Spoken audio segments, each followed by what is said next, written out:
சமூகத்தில் வந்து நீங்கள் வந்து என்ன பண்ணலாம், உங்களை ஆராதனைக்குள்ளையும் வசனத்துக்குள்ளையும் நடத்துவாங்க உங்களுடைய டீச்சர்ஸ். நிச்சயம் அது உங்களுக்கு ஒரு பிரயோஜனமாக இருக்கும். நான் சொல்கிறேன் பாருங்க, தேவனுக்கு என்று உங்கள் நேரத்தை ஒதுக்குங்க. நீங்கள் உங்களை பிஸியாக காட்டாதீங்க, தேவனுக்கு முன்பாக தாழ்த்துங்க. கர்த்தர் உங்களை என்ன பண்ணுவார், உயர்த்துவார். எத்தனை பேர் விலகுது நான் சொல்கிறேன்? அல்லேலூயா. அதனால் உங்களை விரட்டி பிடிக்கிற வரைக்கும் வச்சுக்காதீங்க. நான் வந்து உக்காடுறேன், எனக்காக தானே கூப்பிடுறீங்க அப்படின்னு சொல்லி கொஞ்ச நேரம் வந்து உட்காந்து வசனத்தை கேளுங்க. நிச்சயம் அது உங்களுக்கு ஒரு ஆசீர்வாதமாய் இருக்கும். சரியா?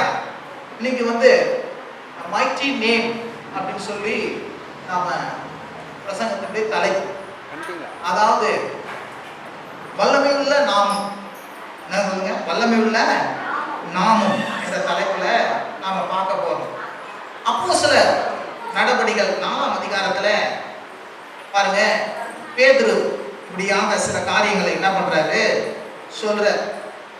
3ஆம் அதிகாரத்துல அவர் வந்து ஒரு பெரிய காரியம் நடக்குது. என்ன காரியம் நடக்குது அப்படின்னு பார்த்தீங்கன்னா, ஒரு கைகால்கள் வழங்காதவன் என்ன பண்றான், அற்புத விதமா அவன் வந்து என்ன பண்றான், சுகமாக்கப்படுகிறான். அவன் சுகமாக்கப்பட்ட பிறகு எல்லாருக்கும் ஒரு பெரிய சர்ச்சை உண்டாகுது எருசலேம்ல. என்னடா காலகாலமா அவன் வியாதியஸ்தனா இருந்தான், நடக்க முடியாதவனா இருந்தான், அவனை சுகமாக்கிட்டாங்களே அப்படின்னு சொல்லி எருசலேமிலே ஒரு பெரிய கலவரங்கள் மூழ்கிறது. அப்படி கலவரங்கள் மூண்டு, என்ன இது, இயேசு உயிரோடு கூட இருக்கிறாரு, இயேசு உயிரோடு கூட இருக்கிறாரு, அவருக்கு என்ன பண்றாரு, அற்புதம் செய்கிறாரு அப்படின்னு சொல்லி ஜனங்களுக்குள்ள கவனிங்க ஒரு பெரிய கலவரங்கள் உண்டாகுது பாருங்க. கலவரங்கள் உண்டாகும் போது இந்த சீஷர்களை என்ன பண்றாங்க, எல்லாம் சிறைச்சாலையில் வைக்கிறாங்க, அடிக்கிறாங்க, பயமுறுத்துறாங்க. இனி இந்த நாமத்தை நீங்க என்ன பண்ணக்கூடாது, மற்றவங்களுக்கு சொல்லக்கூடாது, மற்றவங்களுக்கு பிரசங்கம் பண்ணக்கூடாது அப்படின்னு சொல்லி என்ன பண்றாங்க, அவங்க கட்டளையிடுறாங்க. ஆனாலும் அவர்கள் எப்படிப்பட்டவர்களாய் அந்த பயமுறுத்தலுக்கும் அந்த அச்சுறுத்தலுக்கும் அவர்கள் எப்படிப்பட்டவர்களாய் மறுவுத்தல் கொடுத்தார்கள் என்பது அந்த 4ஆம் அதிகாரத்துல.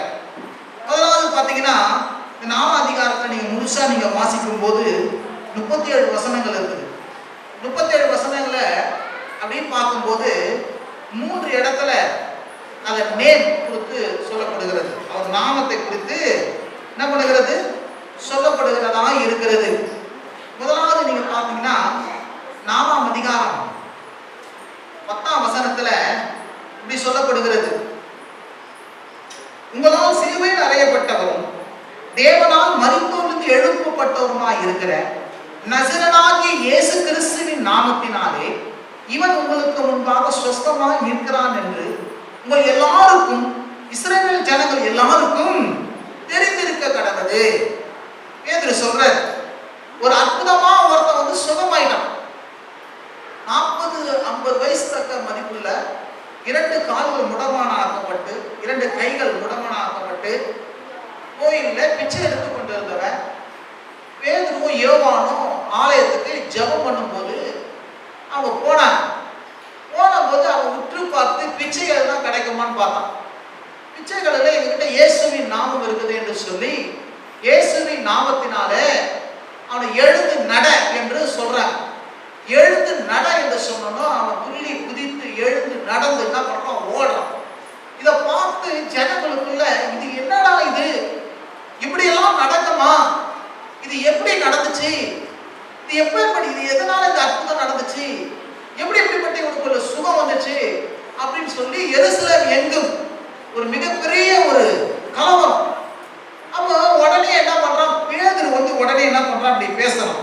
என்ன பேதுரு பேசலாம், ரோமருக்கு முன்பாடியும் யூதர்களுக்கு முன்பாகியும் மதவாதிகளுக்கு முன்பாகி இப்படி பேசலாம். என்ன பேசலாம், உங்களால் சிலுவையில் அறையப்பட்டவரும் தேவனால் மரித்தோரிலிருந்து எழுப்பப்பட்டவரும் ஆகிய நசரேயனாகிய இயேசுவின் நாமத்தினாலே இவன் உங்களுக்கு முன்பாக சொஸ்தமாய் நிற்கிறான் என்று உங்கள் எல்லாருக்கும், இஸ்ரவேல் ஜனங்கள் எல்லாருக்கும் தெரிந்திருக்க கடவுது அப்படின்னு சொல்றான். அவன் சொல்ற ஒரு காரியத்தை சொல்றான்.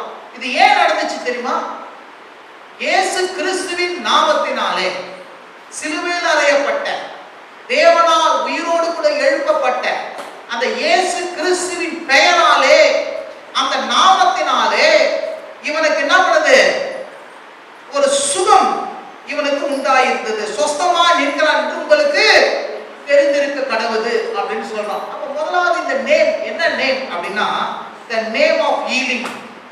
இந்த நேம் என்ன நேமுங்க? சுகமாக்குற நாமம். இந்த நாமம் என்ன நாமங்க? சுகமாக்குற நாமம். அப்போ இந்த 40 வயது உள்ளப்பட்ட மகனுக்கு எதனால சுகமாக்கப்பட்டான் அப்படின்னா, இயேசு மரித்தோரிலிருந்து உயிரோடு கூட எழுப்பப்பட்டான். இயேசு மரித்தோரிலிருந்து உயிர்த்தெழுந்தபடினாலே அந்த நாமத்தை சொல்லும் போது இவனுக்கு வந்து என்ன பண்ணுதுங்க? சுகம் உண்டாயினது. மீண்டும் பாருங்க, இன்னொரு வசனத்தை வாசிங்க. 3ஆம் அதிகாரம் 16வது வசனத்துல வாசிப்போம். அவருடைய நாமத்தை பற்றும் விசுவாசத்தினாலே, அவருடைய நாமமே நீங்கள் பார்த்து அறிந்திருக்கிற இவனை பலப்படுத்தினது. அவனால் உண்டான விசுவாசமே உங்கள் எல்லாருக்கும் முன்பாக இந்த சர்வாங்க சுகத்தை இவனுக்கு கொடுத்தது. மீண்டும் பேதுரு சொல்றாரு பாருங்க, அவர் நாமத்தை பற்ற விசுவாசத்தினாலே இவனை பலப்படுத்தியது. அவரால் உண்டான விசுவாசமே உங்கள் எல்லாருக்கும் முன்பாக சர்வாங்க சுகத்தை இவனுக்கு தந்தது அப்படின்றார். அப்போ இயேசுவின் நாமத்தை குறித்து இந்த இடத்துல சொல்லும் போது, அந்த நாமம் எப்பேற்பட்ட நாமம்? அந்த உயிர்த்தெழுந்த அந்த இயேசுவின் நாமம், இன்றைக்கு ஜீவிக்கிற அந்த இயேசுவின் நாமம், அது எப்பேற்பட்ட நாமம்? சர்வாங்க சுகத்தை தருகிற நாமம், பலத்தை தருகிற நாமம், சொஸ்தத்தை தருகிற ஒரு நாமமாய் இருக்கிறது. இருந்தா ஆமென் சொல்லுங்க. அந்த இயேசு கிறிஸ்து நேற்றும் இன்றும் என்றும் என்ன பண்றாரு? மாறாதவராய் இருக்கிறாரு.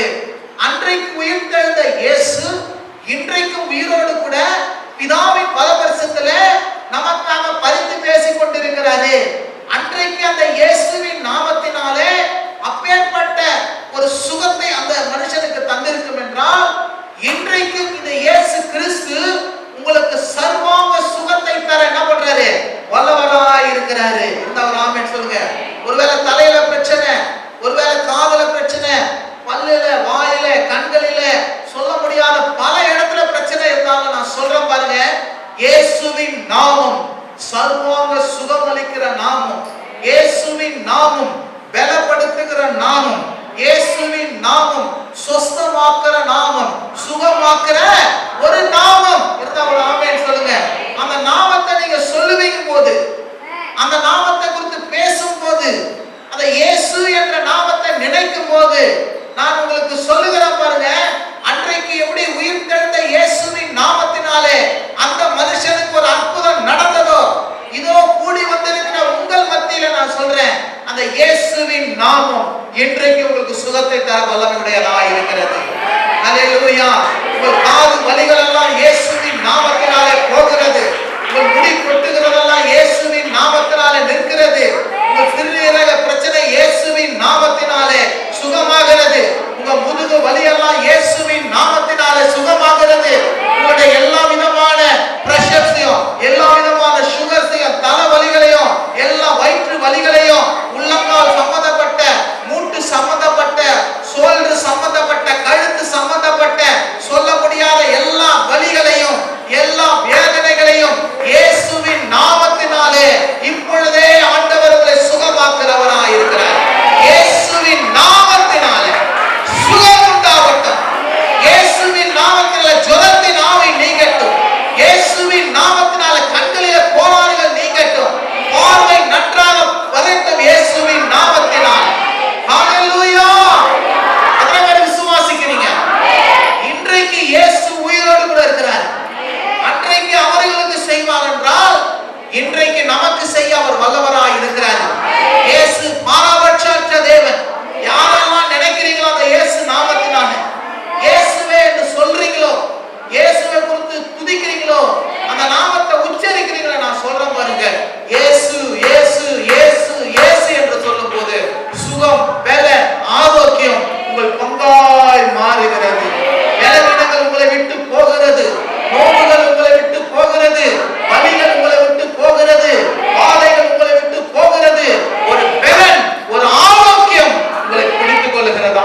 தைலத்தை போல, ஒரு பிசின் தைலத்தை போல அது உங்களுக்கு வேலை செய்கிறதா இருக்கிறது.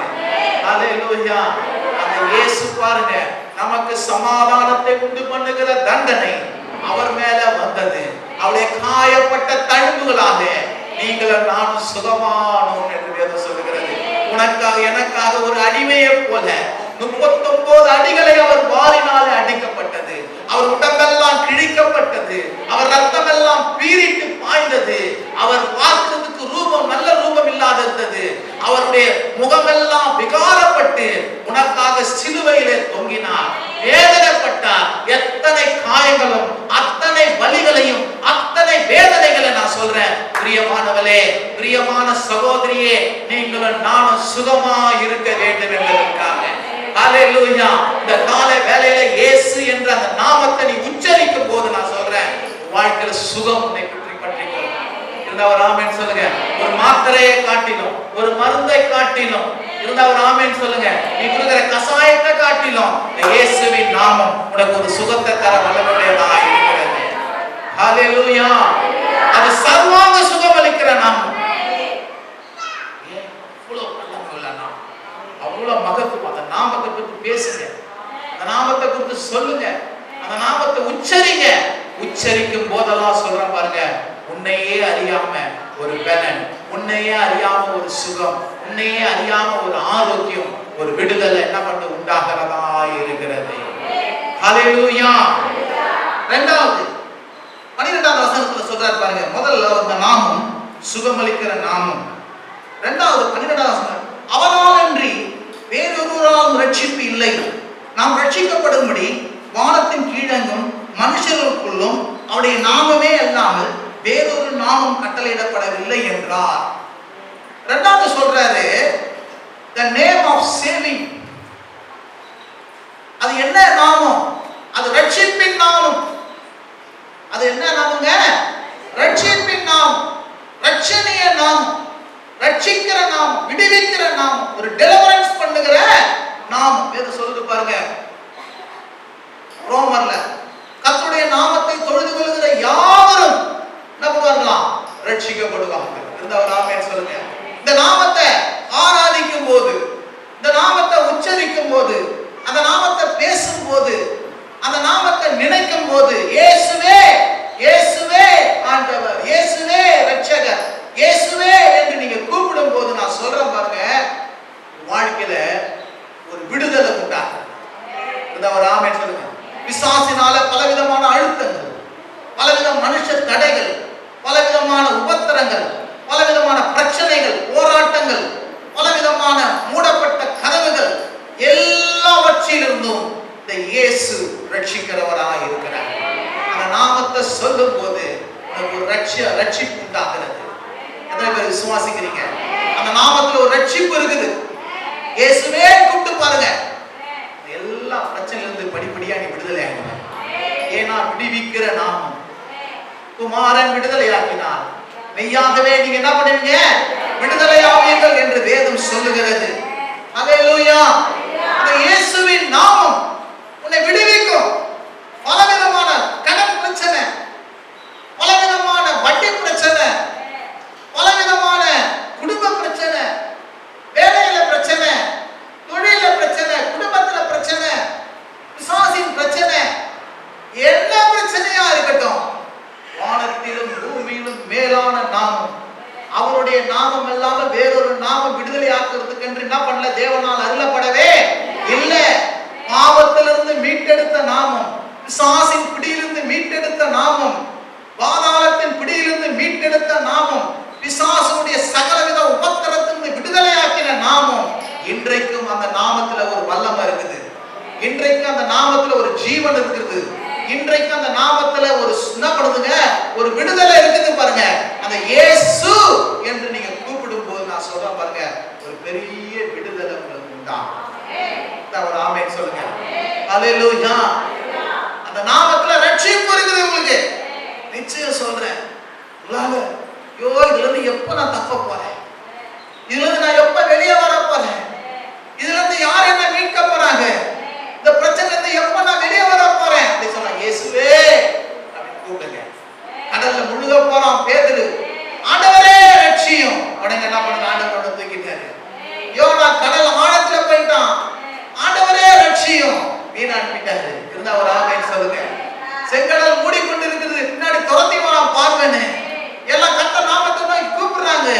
செங்கடல் ரெண்டா என்ன பண்ணுது? விளக்க செய்கிறது.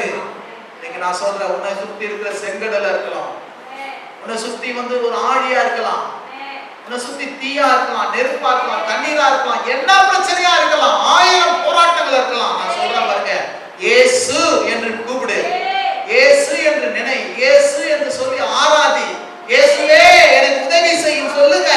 நான் சொல்றேன், அந்த நாமத்தை நோக்கி கூப்பிடுகிற யாவருக்கும் அவர் ரட்சிப்பளிக்கிறதுக்கு சமீபமா இருக்கிறார். ஏன்னா நீயும் நானும் ரட்சிக்கப்படும்படி தேவன் நமது நாமத்தை என்ன பண்ணிக்கிறார்? இந்த பூமியில கொடுத்திருக்கிறார். அவர் மரித்தோருக்கு உயிர் தெழுப்பியிருக்கிறார். இன்றைக்கு இயேசு உயிரோடு கூட இருக்கிறாரு. அந்த இயேசு நாமத்தை கூப்பிடும் போது நான் சொல்றேன், எப்பேற்பட்ட சிறை இருக்கும், எப்பேற்பட்ட அடிமையும், எப்பேற்பட்ட அடிமைத்தனமும் வாழ்க்கையில சிதறடிக்கப்படும், தகர்க்கப்படும், நீ விடுவிக்கப்படுவ. எப்பேற்பட்ட சக்தியை உன்னை என்ன பண்ண முடியாது? அமுக்கி விட முடியாது. 1000 பேர் உனக்கு எதிர்த்து வந்தாலும் கர்த்தர் உன்னை என்ன பண்ண எல்லாவற்றிலும் உன்னை விடுதலையாக்க வல்லவரா இருக்கிறாரு. அல்லேலூயா சொல்லுங்க, அல்லேலூயா சொல்லுங்க, அல்லேலூயா சொல்லுங்க, இயேசு என்று சொல்லுங்க. நான் சொல்ற பாருங்க, என்ன பிரச்சனை இருக்கட்டும், 1000 போராட்டம் இருக்கட்டும், பொல்லாத மனுஷர் இருக்கட்டும், கடன் இருக்கட்டும், உபத்திரம் இருக்கட்டும், பல தடைகள் இருக்கட்டும், எல்லாம் செங்கடல் விலகுவதை போல தீயிலும் தண்ணீரும் வந்தாலும் அதிலிருந்து தப்பித்துக் கொள்ள ஒரு போக்கை உண்டாக்குறது போல இயேசுவின் நாமம் உன்னை விடுவிக்க வல்லமை உள்ள நாமமாய் இருக்கிறது. ஒரு ஆமென் சொல்லுங்க. எத்தனை பேர் விசுவாசிக்கிறீங்க? இயேசு என்று சொல்லி கூப்பிடுங்க, இயேசு என்று சொல்லி கூப்பிடுங்க. 1000 பிரச்சனை இருக்கலாம், நான் சொல்றேன், அந்த நாமத்தை சொல்லி கூப்பிட்டுட்டே இருங்க. திடீர்னு பார்த்தா பாருங்க, நீங்க ஆட்டோமேட்டிக்கா ஒரு விடுதலை வாழ்க்கை உண்டாயிருக்கும். ஆட்டோமேட்டிக்கா என்ன பண்ணாங்க? ஒரு விடுதலை உண்டாயிருக்கும். முதல்ல சுகத்துக்காக கூப்பிடுங்க. பலவித பிரச்சனைகள் என்ன பண்றது, தவிக்கிறேன், என்ன பண்றது தெரியல, குழப்பமாகுது, என்ன பண்றது தெரியல, இருக்குதுப்பா அவனுக்கு ஒரு வழி. இயேசு நானே வழி சொல்லிக்கிறார், இயேசு நானே சத்தியம் சொல்லிக்கிறார், இயேசு நானே ஜீவனுங்கிறாரு. நான் உன்னை விடுவிக்கும்படி பரத்திலிருந்து இறங்கி வந்துட்டேன், நான் உன்னை விடுவிக்கும்படி பாதாள வரைக்கும் கடந்து வந்துட்டேன். இப்ப நான் உனக்கு என்ன செய்யணும்? நான் உனக்கு அதை செய்ய வல்லமையுள்ளவரா என்ன பண்றேன் நானே இருக்கிறேன். எத்தனை பேர் விசுவாசிக்கிறீங்க? அல்லேலூயா. அதை சோர்ந்து போகாத மகனே, சோர்ந்து போகாத மகளே, உடைய உபத்திரங்கள், உடைய வேதனைகள், உடைய கடன் பிரச்சனைகள், உடைய போராட்டங்கள், உடைய பல தடைகளை எதுனாலும் உன்னால விட்டு போக மாட்டுதா? கவலைப்படாத.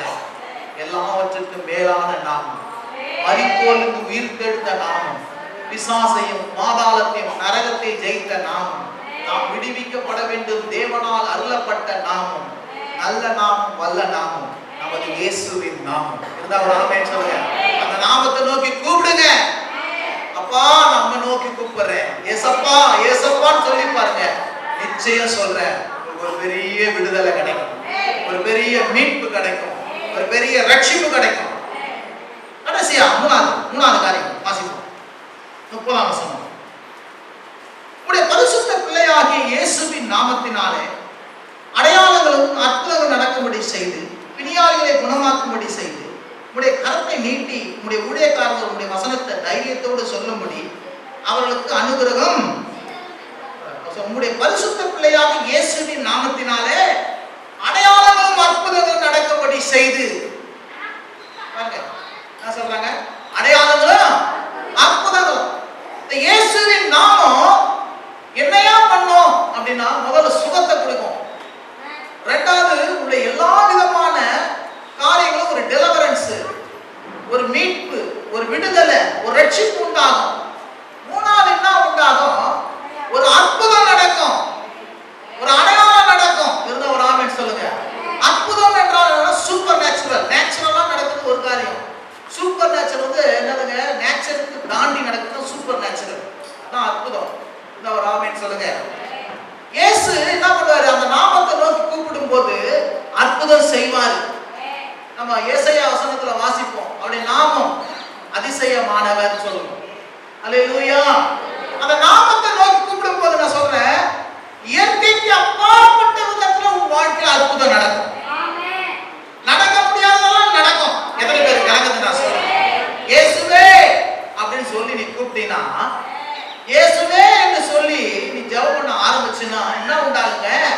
அற்புதங்களும் அடையாளங்களும் உன் வாழ்க்கையில நடக்கும், உன் குடும்பத்தில் நடக்கும், ஊழியத்தில் இயேசுவின் நாமத்தினால தேவன் தமது வார்த்தையை அனுப்பி அற்புதங்களையும் அடையாளங்களையும் செய்வாராக. ஹல்லேலூயா. அற்புதம் நடக்கும். Super natural. முடியாத காரியம்லாம் முடியும். புத்தி கெட்டாத விதத்துல, மனது கெட்டாத விதத்துல இப்படி எல்லாம் நடக்குமா அப்படின்னு பார்த்தா பின்னாடி பார்த்தா ஆச்சரியப்படுவீங்க. எத்தனை பேருக்கு விளங்குதுங்க? அதாங்க அந்த நாமம். இந்த நாமத்தை நோக்கி கூப்பிட்டா வந்து என்ன நடக்குங்க? அற்புதம் நடக்கும். எத்தனை பேருக்கு விளங்குதுங்க?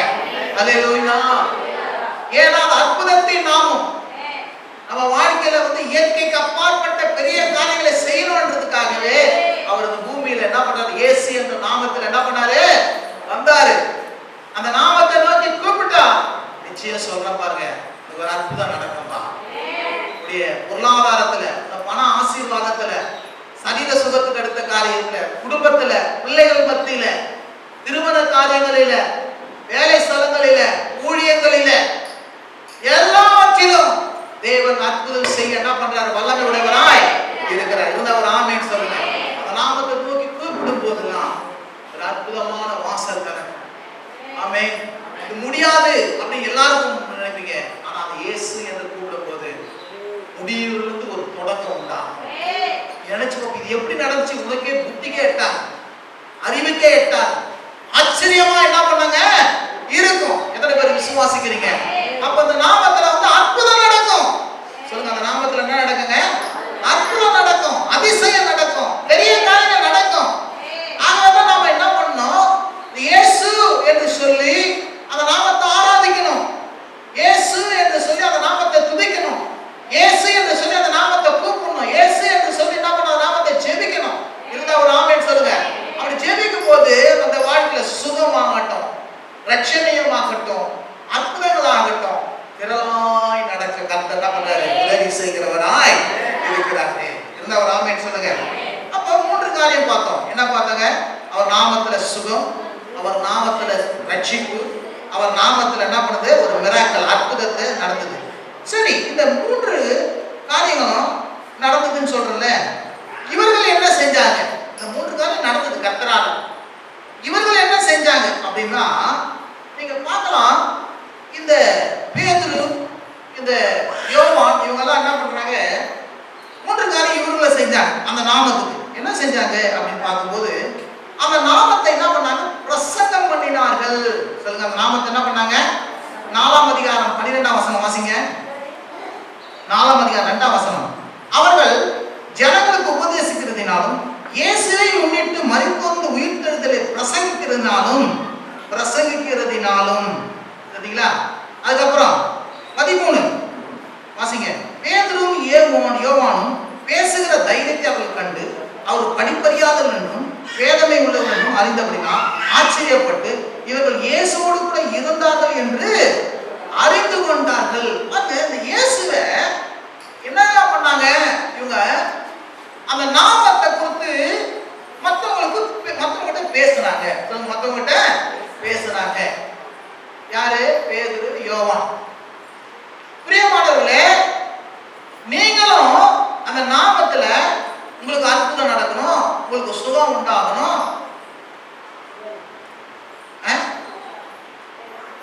உங்களுக்கு வந்து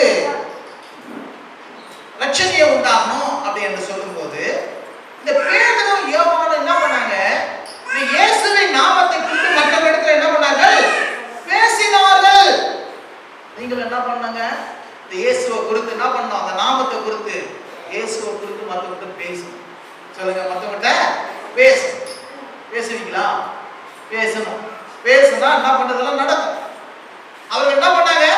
பேசினார்கள். இயேசுவின் நாமத்தை குறித்து என்ன பண்ணாங்க? பேசுறது. 4ஆம் வசனத்தை நீங்க பார்க்கலாம், 3ஆம் வசனத்தை குறித்து பார்க்கலாம். இயேசுவை குறித்து, அவர் உயிர்த்தெழுதலை குறித்து, அந்த நாமத்தை குறித்து, அவர் மரணத்தை குறித்து, இயேசுவை குறித்து என்ன பண்ணார்கள்? பேசினார்கள். எவரிடம் பேசினார்கள்? மற்றவரிடம் பேசினார்கள். நீங்களும் இந்த இயேசுவை குறித்து மற்றவரிடத்தில் பேசும்போது நான் சொல்றேன் பாருங்க, மிகப்பெரிய காரியம் உங்க வாழ்க்கையில நடக்கும். ஆமென் சொல்லுங்க. அந்த நாமத்தை மற்றவங்க எல்லாம் வேணாலும் செய்யுங்க, நினைச்சுக்கோங்க. எல்லாவற்றுக்கும் மேலாக நீங்க என்ன பண்ணுங்க, அந்த நாமத்தை கொடுத்து மற்றவங்களுக்கு பேசுங்க. எதையோ பேசுறோம், ஆயா கதை, தாத்தா கதை, போத்தீஸ் கதை, இந்த கதை அந்த கதை. ஒரே சில பேருக்கு இச்சிங்ஸ் கேட்கலன்னா லைஃபே போவாது. 4 வீட்டு கதை பேசினா தான் வயிறே ரொம்ப பாருங்க. கதை கேட்கலன்னா அவங்களுக்கு என்ன பண்ணாது, தூக்கமே வராது. ஏதாவது ஒரு கதை கேட்டால் தான் என்ன பண்ணணும், அன்னைக்கு பொழுதே போகும். அவங்கள பத்தி இவங்களை பத்தி 4 பேர் ஒரு கதை பேசினா தான் வயிறு ரொம்ப. அதெல்லாம் என்னதுக்கு, நமக்கு இயேசுவை பற்றி பேசும். நம்ம வாழ்க்கையில ஆசீர்வாதமா இருக்கும், அவங்க கேட்கறவங்க வாழ்க்கையில என்ன பண்ணுவாங்க, ஆசீர்வாதமா இருக்கும். இருந்தா ஒரு ஆமென் சொல்லுங்க. பரியாசக்காரன் உட்காராமல், பாவிகளுடைய வழியில் நில்லாமல், துன்மார்க்கரோட சேராமல், கர்த்தருடைய வேதத்தில் பிரியமா இருந்து இரவும் பகலும் தியானமா இருக்கிற மனுஷன் யாருங்க, பாக்கியவான். ஆனாப்பா நமக்கு இதெல்லாம் பேசி பேசி ஆசீர்வாதத்தை கெடுத்துப்பேன், இதெல்லாம் கேட்டு கேட்டு என்னையே நான் கெடுத்துப்பேன். இது எனக்கு ஒரு கம்பெனி பைசா கூட எனக்கு லாபம் வராது.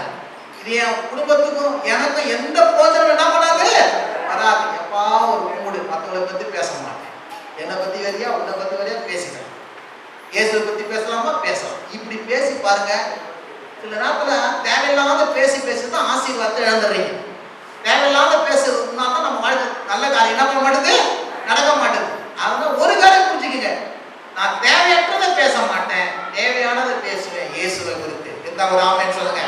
இயேசுவை குறித்து பேசினா இதெல்லாம் நடக்கும். இருந்தா ஒரு ஆமென் சொல்லுங்க. ரெண்டாவது, அவங்க இயேசுவை குறித்து ஒரு வைராக்கியம் இருந்தது. என்ன வைராக்கியம் பண்ணா, அவர்களை என்ன பண்ணாங்க, சிறைச்சாலையில போட்டாங்க, அவர்களை பயப்படுத்தினாங்க, அவர்களை அடிச்சாங்க, அவங்களை பேசக்கூடாதுன்னு கட்டளையிட்டாங்க. ஆனா இந்த பேதுரு யோவான சொல்றாங்க பாருங்க, வாசிங்க 17 ஆகிலும் இது அதிகமா ஜனத்துக்குள்ளே பரவாதபடி இது முதல் ஒருவரும் இந்த நாமத்தை குறித்து பேசக்கூடாதுன்னு அவர் உறுதியாய் பயமுறுத்த வேண்டும் என்று சொல்லிக்கொண்டு அவர்களை அழைத்து இயேசுவின் நாமத்தை குறித்து எவ்வளவும் பேசவும் போதிக்கவும் கூடாது என்று அவர் கட்டளையிட்டார்கள். பேதுரும் யோவானும் அவருக்கு பிரதித்துவமாக, தேவனுக்கு செவி கொடுக்கிறதை பார்க்கிறோம், உங்களுக்கு செவி கொடுக்கிறது தேவனுக்கு முன்பாக நியாயமா இருக்குமா என்று நீங்களே நின்னாந்து பாருங்கள். நாங்கள் கண்டவர்களும் கேட்டவர்களும் பேசாமல் இருக்கக்கூடாதா என்றார்கள். அவர் ஆமென் சொல்லுங்க. அவங்க வைராக்கியம் பார்த்தீங்களாங்க, எதை குறித்து வைராக்கியம்? அல்லேலூயா. பயமுறுத்துறாங்க, எல்லாம் பண்றாங்க, சிறைச்சாலை போட்டாங்க, அடிக்கிறாங்க, பேசக்கூடாதுன்றாங்க. ஆனா என்ன பண்றாங்க, இயேசுவை குறித்து தைரியமா இருந்தாங்க. அந்த நாமத்தை குறித்து வைராக்கியம். யார் என்ன சொன்னாலும் இந்த இயேசுவை நான் விட மாட்டேன். 10 பேர் சொல்லுவான், கோயிலுக்கு போகாத, போனா இது, போனா காலையில உடைச்சிடுவேன், போனா வீட்டுக்கு வரக்கூடாது, போனா சோறு கிடையாது. யார் என்ன சொன்னாலும் இந்த இயேசு மேல இருக்கிற வைராக்கியம், இந்த இயேசுவின் மேல இருக்கிற பக்தி, இந்த இயேசுவின் மேல இருக்கிற அந்த நாமத்தை கொடுத்துருக்கிற என்னது ஒரு பயம், அந்த நாமத்து மேல இருக்கிற மரியாதை, யாரு சொன்னாலும் நான் கேட்க மாட்டேன். எனக்கு இது இயேசுவை பற்றி தெரியும். இந்த ஒரு ஆமென் சொல்றேன். அரசாங்கமே சொன்னாங்க, யார் என்ன சொன்னாங்க, நம்ம என்ன பண்ணக்கூடாது, தைரியமா இருக்கும். அதுதான் ஒரு ஆமென் சொல்லுங்க. அந்த நாமத்தை குறித்து என்ன பயன்படுத்தி, இது பேசாதீங்க, இது சொல்லாதீங்க அப்படின்னு ஆபீஸ்ல பேசுவாங்க. சொந்தக்காரர்கிட்ட பேசாதீங்கன்னு, சரிங்க பேசுறேன், உங்கள்கிட்ட பேசுறேன், வேற சொந்தக்காரர்கிட்ட பேசுறேன், பேசுறதுக்கு நீ இப்போ. இந்த ஒரு ஆமென் சொல்லுங்க. அப்போ அந்த நாமத்தை குறித்து வெட்கப்படக்கூடாது, அந்த நாமத்தை குறித்து அச்சப்படக்கூடாது, அந்த நாமத்தை பேசக்கூடாதுன்னா வாய முடிக்க கூடாது. நம்ம என்ன பண்ணோம், என்ன இது வந்தாலும் ஒரு இந்த நாமத்தை ஒரு நாள் நான் மறுதளிக்க மாட்டேன், அந்த நாமத்தை எனக்கு தெரிஞ்சது நான் சொல்லாம என்ன பண்ண மாட்டேன், இருக்கவே மாட்டேன் என்று சொல்லி அப்படிப்பட்ட ஒரு வைராக்கியம் உனக்குள்ள என்ன பண்ண, எனக்குள்ள என்ன பண்ண வேண்டும், காணப்பட வேண்டும். இந்த ஒரு ஆமென் சொல்லுங்க. அந்த நாமத்தை பிரசங்கம் பண்ணணும். அந்த நாமத்தை குறித்து யாரு என்ன சொல்லி, நீ போவாத, நீ பேசாத, நீ சொல்லாத, அந்த நாமத்தை துதிக்காத அப்படின்லாம் சொன்னா கூட இல்ல இல்ல இல்ல இல்ல, அந்த நாமத்தை நான்